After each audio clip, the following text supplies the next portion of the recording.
Perkenalan, saya mungkin sudah 3-4 bulan sebagai Kaper BPKP Kalbar, tukeran dengan PAI di Kalsel. Kerjasama dengan KPK bagus. Selama di Kalsel tidak ada yang terjadi OTT dan selalu target saya begitu. Di Jambi juga begitu. Jadi tidak ada kepala daerah yang masuk dalam target OTT-nya selama saya bertugas di Jambi dan juga di Kalsel. Paling tidak para bupati lah ya yang kita jaga. Nah, saya mau coba menjelaskan apa hubungan antara tata kelola dengan isu pembangunan, isu strategis makro, dan juga keterkaitan dengan program kegiatan. Data-datanya saya coba sampaikan di depan.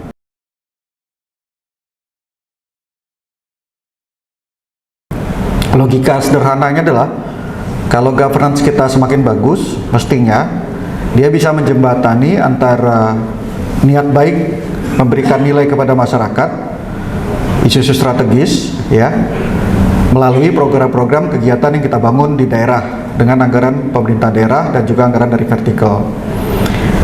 Jadi kalau jembatan ini tidak bagus, tidak kokoh, tidak akan mungkin anggaran bisa menghasilkan hal-hal yang sifatnya strategis ya, dia menjadi hanya pemborosan. Kalau kita lihat di Kalimantan Barat ini, isu-isu strategisnya bisa dilihat di kiri, indeks pembangunan manusia.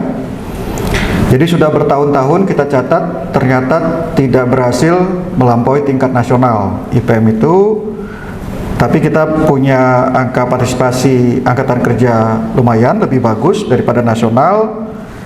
Gini juga kesenjangan ya, kita tidak terlalu senjang. Kemudian kita punya masalah angka partisipasi sekolah, baik dia bawah, tengah atau tinggi, itu merah semua bertahun-tahun, dan usaha yang kita lakukan ternyata tidak terlalu banyak memberikan perubahan ke angka partisipasi sekolah ini. Kemudian bertahun-tahun juga kita lihat presentasi penduduk miskin kita cukup bagus ya, tidak terlalu tinggi, lebih rendah daripada nasional. Tingkat pengangguran juga begitu, tetapi orang di Kalbar lebih cepat meninggal daripada di nasional, gitu kan? Angka umur harapan hidup, gitu ya Pak Masto ya.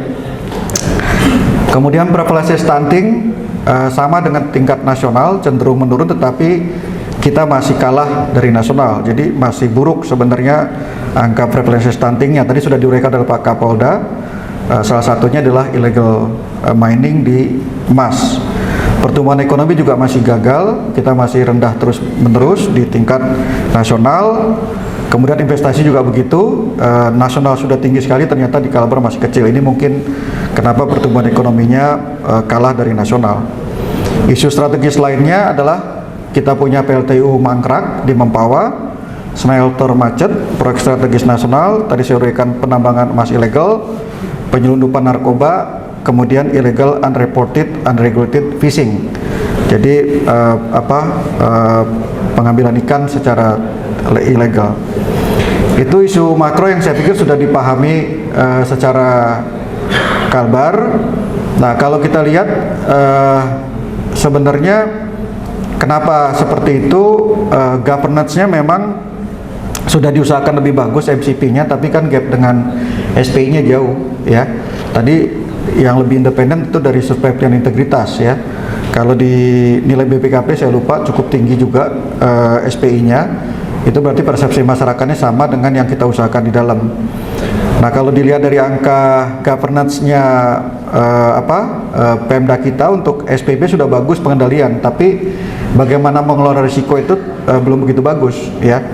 Sementara di RPJPD-nya regulasi Kemendagri sudah mewajibkan di penutup itu adanya manajemen risiko ketika menyusun rencana. Jadi ketika ketidakmampuan menyusun risiko ini, manajemen risiko ini menjadi masalah sebenarnya. Kemarin saya sudah diskusi dengan Kepala Bapeda di Singkawang bagaimana membuat perencanaan berbasis risiko. Tadi Bu Yuli, karo renanya Polda Kalbar bisa dioptimalkan untuk bicara tentang ini sebenarnya. Itu salah satu proyek perubahannya beliau. Nah, kemudian kalau lihat governance lagi, LK bagus laporan keuangan, tetapi ternyata untuk yang sakit kita masih buruk, masih BB. Kalsel itu waktu di sana sudah A, sudah 2 bahkan yang A.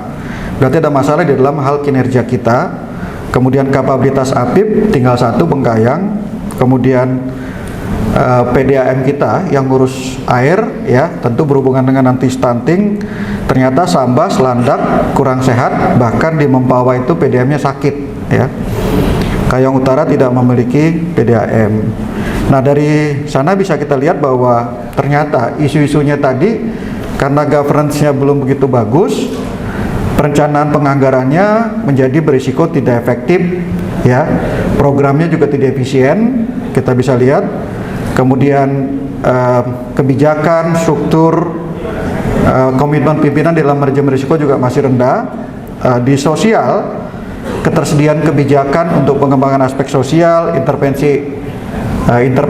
efektivitas intervensi program itu juga lemah. Kemudian kesehatan, cakupan penerapan bulutnya juga masih terbatas. Efektivitas transformasi layanan kesehatan itu sudah menjadi isu juga di Kalimantan Barat ini. Kemudian juga ketimpangan SDM transformasi kesehatan. Kemarin Presiden sudah menguraikan hampir 20.000 orang kita kekurangan dokter. Kemudian kapabilitas APIP kita juga menjadi isu, termasuk pengendalian kecurangan, pendidikan di mana efektivitas penyediaan sarana sanitasi di sekolah-sekolah ternyata lemah. Mungkin itu membuat anak kita itu menjadi tidak sehat, tidak pintar ya, karena WC-nya kotor. Kemudian cakupan akses pendidikan tinggi juga rendah di Kalimantan Barat ini. Kemudian perizinan tumpang tindih, perizinan di penyediaan lahan ya, dan kemudian integrasi perizinan ke dalam sistem OSS.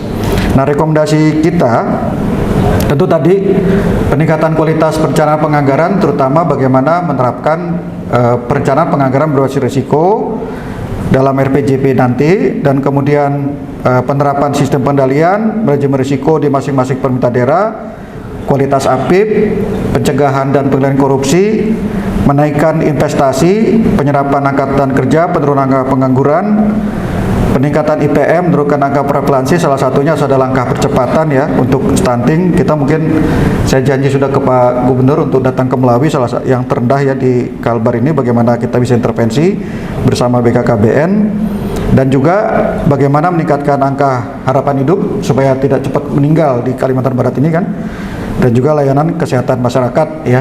Walaupun PJ Gubernurnya dokter, ternyata kita punya masalah di transformasi kesehatan. Itu ya, terima kasih. Wabillahi taufiq wal hidayah. Wassalamualaikum warahmatullahi wabarakatuh.